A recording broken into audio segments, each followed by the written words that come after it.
right here on West Georgia Street and Howie Street. This is where the Vancouver Art Gallery is, and they have the farmers market here. This farmers market is the downtown farmers market. It's on Wednesdays from 2 p.m. to 6 p.m.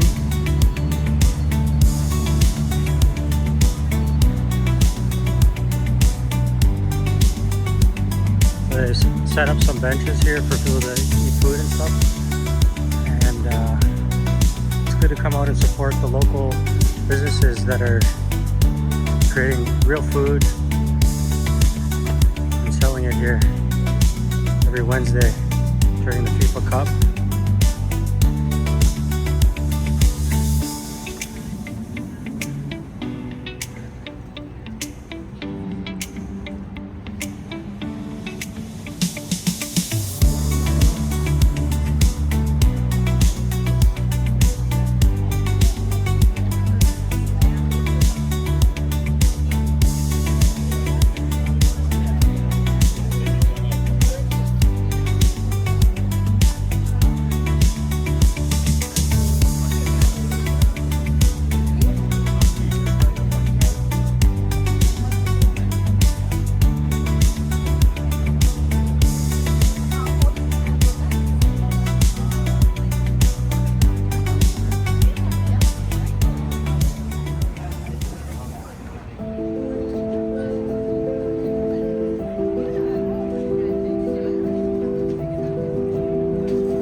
Let's go, Canada.